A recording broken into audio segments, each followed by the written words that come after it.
I called the course Personality and Its Transformations, and I think you could think about that as a restatement of the idea of being and becoming. And that's what you are. You're, for whatever that means, you're an entity that both is and is transforming. And there's a rule that goes along with that, by the way, which is don't sacrifice who you could be for who you are. Which means if you have to choose to transform in a positive direction or maintain your current position, then it's better to transform in a positive direction. So you might even think of that as the core of your being. That's a Piagetian idea. It's a Jungian idea as well. Who are you? You're the thing that transforms who you are. Now you're also who you are, but on top of that, you're the thing that transforms who you are. And I do think that that's not an arbitrary statement. You know, one of the things that modern universities do dreadfully now is convince their students that value structures are relative, and that's a big mistake. There's a lot of things wrong with that idea, and one of the things that's wrong with that idea is that doesn't include what I just mentioned, which is that's a good moral rule, is you are the thing that is and you're the thing that becomes, and you should put the thing that becomes at a higher place than the thing that is. That means you also have to allow yourself to shake off those things about you that you might be pathologically attached to, habits and people for that matter, ways of thinking, all of those things. You have to allow yourself to shake those off, and that's more like a burning. That's why the phoenix is the symbol that it is, right? It's old and it deteriorates, it bursts into flame, and then it's reborn. It's like, well, do you want to be reborn? It's like, well, that's not the question. The question is, do you want to burst into flame? And the answer to that generally is no, but that's the wrong answer. The right answer is you let all that nonsense burn away. And you know, and you might say, well, I don't know what I should leave behind, and the answer to that is that's a lie. You know some of the things that you should leave behind. All you have to do is ask yourself. You'll come up with a list instantly of 100 stupid things that you're doing that you know you could stop doing. Some of them maybe you don't know you could stop doing. It's like, well, fine, leave those alone for now. But there's a bunch of things you perfectly know well that you could stop doing that would improve your life. And so do that, see what happens. That's a good idea. All right. So it's personality and its transformations, because partly I wanted to talk to you about what you are as a human being and also as an individual, but also what you could become. And that's actually a crucial question in the domains of clinical psychology in particular, because a lot of what you're doing with people as a clinician is trying to figure out who they could become. That's right. You have a problem, your life isn't what it could be. It's like, fine, let's see what it could be like if we changed it. We'll figure out how to change it. That's got to be a negotiated dialogue, right? Because like, I don't know what the hell you should do with your life. I can help you figure it out, maybe we can talk about it, but you are the person who has to decide if the things that you're aiming for, you know, get you out of bed in the morning, because that's really that's at least one of the crucial issues. So you got to specify the goal, and then you got to specify the transformation processes and start practicing them. And you have to understand that you're going to be bad at it, but it doesn't matter, because bad's fine. Persistent is what you need to be. If you persist with tiny improvements, if you persist, you win. So okay, so in a broader context, you can think about this as a more fundamental ontological question. So one question is how you should act in the world. The other question is, well, what is the world? And that's a complicated problem. This is a scientific answer to that question, and that is that the world is a collection of objective phenomena, and that's a very powerful perspective. And we have a good method for determining what the world is like as a collection of objective phenomena. And that's made us very technologically powerful, and so more power to us and all that, but leaves a question unanswered. And the question is, well, the world isn't just a place of objective phenomena, because it's not a panoply of inert matter. It has living conscious creatures in it, and they're a different order of being. And the fundamental issue for conscious active creatures is not what is the world from an objective perspective, but how it is that you should conduct yourself in the world. And there's a kind of unbridgeable gap between those two domains of inquiry. And I think the reason for that is that the scientific method removes value from its descriptions. That's actually what it does. And so once you're left with value-free descriptions, it's very difficult to extract out a value proposition from them, because That's the scientific method removes the value propositions. You're supposed to be left with only that which is objective, right? And the value propositions are in the domain of the subjective.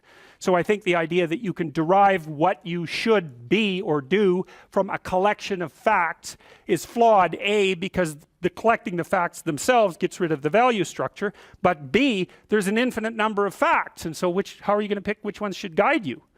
You can't. You can't. You have to do something else. The facts do not tell you what to do with the facts. You need something else to help you figure that out. Well, it's come to me over the years that essentially that's what the narrative cognitive framework does. It's the framework that we use to specify how we should act in the world. And so you could divide the world into the world as it is and the world as perhaps it should be. That gives you some direction, and you need that, and we know this technically, right? You need direction. The reason for that is it's direction that produces primary positive emotion. And so if you need positive emotion to move through life, which you do, because you can't even move without positive emotion, and also positive emotion is a good bulwark against terror and pain. If you need those things, then you need direction, you need a goal, you need a value structure. So that doesn't seem particularly disputable to me. You could still say, well, what value structure? It's like, okay, fine, that's a good question. But I've thought a lot about that too. So if we're going to adopt a value structure, there's a couple of rules that go along with it. And this is why the bloody postmodernists are wrong, as far as I can tell, is A, it can't just be my value structure, because I'm stuck with you. And we're both stuck with all these other people. And so if I'm going to lay out a value structure, which is a way of interpreting the world, let's say, and there's an infinite number of potential ways of interpreting the world, it's like, yeah, fine, no problem, except that I have to interpret the world in a way that I can use while I'm dealing with you, and while the two of us are dealing with everyone else, and while all of you are dealing with everyone else. And so that's the Piagetian game proposition. If you want to be a popular kid on the playground, you better play games that other people want to play. That's a brilliant observation. And I told you that Piaget was trying to heal the rift between science and religion, and that's one of the things that he did that he thought helped do that. So the question is, well, where do moral judgments come from?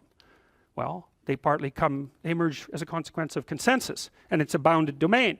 If we're going to occupy the same space for any length of time, and those are two critical propositions, the same space and a long time, then we have to figure out how to play an iterative game that doesn't spiral downward, hopefully that might even improve, that we both don't object to, because otherwise it's not going to work, right? You'll walk away and play another game, or the game will disintegrate catastrophically. So there's massive social constraint on what constitutes an appropriate frame of reference. So much for the relativist argument. And then there's another issue that's equally relevant, and it's associated with the idea of objective reality to some degree. But that's not exactly correct, because it's not exactly objective reality. Let's say that you and I decide to occupy the same place for some substantial amount of time, and we figured out how to solve the problem of being together. But you and I still have to figure out how to solve the problem of being together in a manner that doesn't make the world object too much. And it isn't just other people, although that's a huge part of the world. You want them to not object. You may even want them to support you. That would even be better. But you also have to deal with the tendency of matter to object. Because so your mode of being in the world, your interpretive framework, as a description of how you should act, is actually the laying out of a strategy that will produce the ends that it predicts, which are the things that you want. So this is the pragmatist perspective. This was worked out by William James and his people back in the late 1800s in New England, the only genuine brand of American philosophy. And what the pragmatist said is, how do you decide if something's true? The answer is, how the hell can you? You don't know anything. Well, that's true, but that isn't helpful, because there you're stuck with the problem of how to be in the world. Well, so what you do is you lay out a mode of interpretation that has an endpoint. And then you run the mode of interpretation, embodied, right, because you act it out. And if it doesn't produce the outcome, then it's not, well, let's say, true. The claims within it they're not true by the definition of the game itself. So you might say, well, you're a kid on a playground. You want to play a game. One of the implicit demands is that the game is fun. If it's not fun, it's not worth playing. So you play it for a while, and then you see, well, was that fun? If the answer is yes, then you keep playing the game. You say, well, that game it's good enough, it's accurate enough, it's true enough. And so you lay out interpretations in the world, and they're subject to massive constraints. Other people have to go along with them and cooperate with you, because if they don't, then look the hell out, like it's a major, serious, non-trivial constraint. And then the other thing is, well, social proof isn't good enough. It also has to work in the world outside of the social world. So if you have an illness and you have some hypothesis about how to construe it, you might say, well, is my understanding of the illness correct? Well, it implies that I take these actions. Well, how do you know if it's correct? Well, you take the actions, and if the illness gets worse, then by the definitions that are implicit in the framework of reference that you're using, you've made an error. And so there's no relativism in that. You could still say, well, there's a lot of potential solutions to any potential set of problems. It's like, yeah, there's lots of different ways to play chess on a single board. Right, but that doesn't mean that any old solution is as good as any other solution. It doesn't mean that at all. So, okay, so then we're looking at things two ways. We're trying to figure out, well, how does the world present itself, and then how is it that you should act in it? And so, well, there's other constraints on the mechanisms of interpretation that you place in the world. So we could say, well, you're constrained in your interpretations by the constraints that other people place on you. But there's internal constraints as well. We talked about those mostly from a biological perspective, because you could also regard yourself in some sense as a loose internal society. And that's sort of a psychoanalytic dictum, right? You're a collection of sub-personalities, or you could say you're a collection of sub-routines. I don't care how you formulate it, but you're a unity, but you're a unity that brings together a plurality of subcomponents. And part of the constraints on how it is that you lay out your interpretation of the world is that you have to satisfy those internal subsystems, right? So you're the ego, but it's more like you're the captain of a ship full of people who are rowing. You got to keep the people rowing. You're not tyrant. You're not omnipotent tyrant of your own destiny. You're constrained by the nature of your own being. And so you have to provide yourself with food, and you have to provide yourself with shelter, and you have to provide yourself with water, and all of these things. And those are demands that are laid on you by the nature of your internal processes. And of course, how they lay themselves out as demands and what the appropriate solutions to that to those problems is debatable infinitely. But you can see the constraints stack up. You have to satisfy your internal constraints. So they have to be brought into a unity. That seems to happen, at least in part, between the ages of 2 and something like between the ages of birth and 4 years old, maybe even 2 years old. You bring yourself together into something that's sort of functioning as a unity. Then you have to turn that unity into a unity that can function in the social world with increasing breadth. And that unity in the social world has to be a unity that can function inside the natural world. It's something like that. So you're stacking up these games into a hierarchy of increasing complexity. And one of the questions that emerges from that is, well, what should be at the top of the hierarchy? If it's a hierarchical structure, it has to be a hierarchical structure, because some things have to be worth doing more than others, or you can't act, which is another thing I really don't like about the postmodernist ethos, because it claims that value structures are there to eliminate, to exclude and oppress, and never once notices that, well, yeah, fair enough, but value structures are also there so that you know which way to walk, because you can't figure out which way to walk without saying that that direction is preferable to that direction. So you're stuck with the damn things. And they do exclude. Obviously, category structures exclude. The question is, if you're going to have a value structure, how is it that it should be constituted? Well, I already described some of the constraints. Like if your value structure is perfectly functioning except that you don't get enough to eat, that turns out actually to be a fatal problem, right? And it might be, you can run into all sorts of fatal problems. You're too lonesome. Well, it means let's say that your value structure is too narcissistic. There's lots of reasons to be lonesome, but that might be one of them.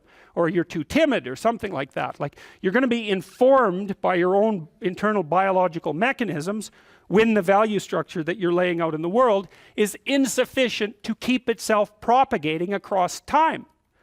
And some of that's just you, and some of that's other people, and some of that's the natural world. Constraints galore. And so in the face of all those constraints, it's absolutely unreasonable to say any old solution goes. Try it. Generate a random solution. Run it as a simulation in the world. and see how many slings and arrows come your way. There'll be plenty. And you might say, well, I don't care about slings and arrows. It's like, yeah, no. That's a claim you don't get to make.